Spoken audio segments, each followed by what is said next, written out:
मित्रों नमस्कार, स्वागत है हमारे चैनल पर। मित्रों, लोगों के मन में ये विचार आता है इस वक्त प्रयागराज महाकुंभ मेला जो भर रहा है, 13 तारीख से शुरुआत हो चुकी है। अब ऐसे में ये प्रश्न उठता है कि इसकी शुरुआत कहाँ से हुई।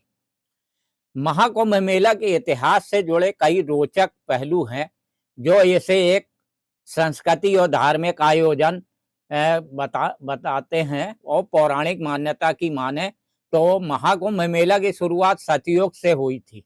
ऐसा कहा जाता है कि इसका आधार समुद्र मंथन की उस कथा में है जहां अमृत की बूंदें 4 पवित्र स्थलों पर प्रयागराज, हरिद्वार, उज्जैन और नासिक पर गिरी थी। महाकुंभ मेला की ऐतिहासिक शुरुआत को लेकर प्राचीन ग्रंथों में सटीक जानकारी नहीं मिलती है। कई ग्रंथों में इसका उल्लेख मिलता है, लेकिन इनमें मेले के पहले आयोजन के समय और स्थान को लेकर स्पष्ट जानकारी नहीं मिल पाती। वहीं कुछ विद्वानों का मानना है कि महाकुंभ की परंपरा 850 साल पहले शुरू हुई थी और आज तक हर 12 साल बाद इसका आयोजन प्रयागराज में होता है। वहीं हर 6 साल में अर्धकुंभ का आयोजन होता है। महाकुंभ का पहला उल्लेख प्राचीन शिलालेख में देखने को मिलता है और यह आयोजन न केवल धार्मिक दृष्टि से महत्वपूर्ण है, बल्कि इसके माध्यम से भारतीय संस्कृति और सभ्यता की गहराई को भी समझा जा सकता है।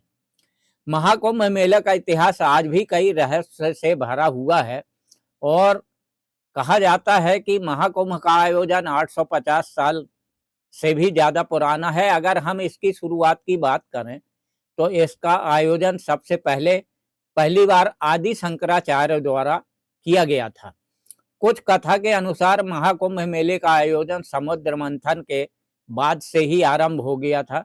जिन स्थानों पर भी समुद्र मंथन से निकले हुए अमृत कलश का अमृत गिरा था, उसी समय से वहां एक बहुत बड़े मेले का आयोजन किया गया था।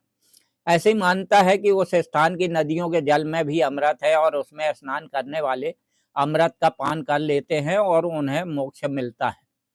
और समुद्र मंथन के बाद ही गुरु शंकराचार्य और उनके शिष्यों द्वारा सन्यासी अखाड़ों के लिए संगम तट पर शाही स्नान की व्यवस्था की गई थी और तभी से अखाड़ों की नींव भी रखी गई है।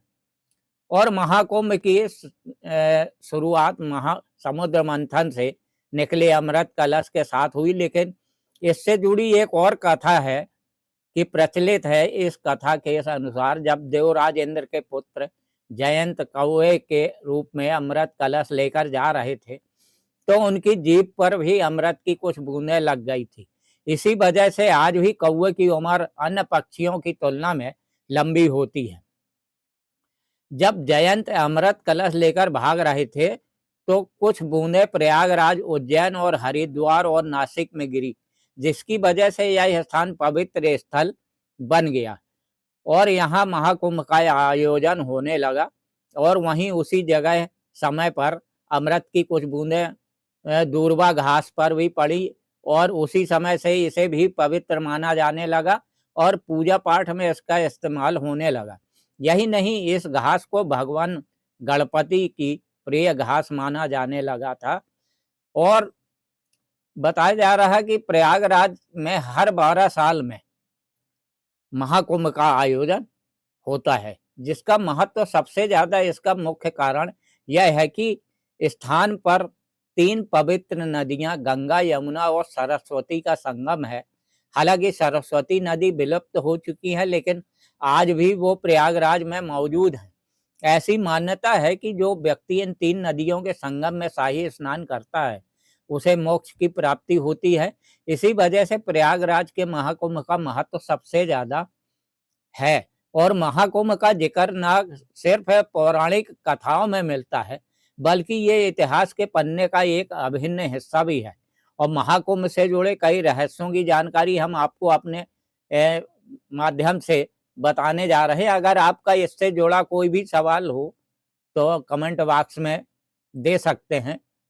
तो मित्रों, आप हमारे चैनल को लाइक और सब्सक्राइब जरूर कर दें ताकि हम आपके साथ नई नई जानकारियां हम साझा कर सकें। और हमारे चैनल को आप लाइक और सब्सक्राइब जरूर कर दें ताकि हमारी आने वाली वीडियो आप तक तुरंत पहुंच सके। धन्यवाद।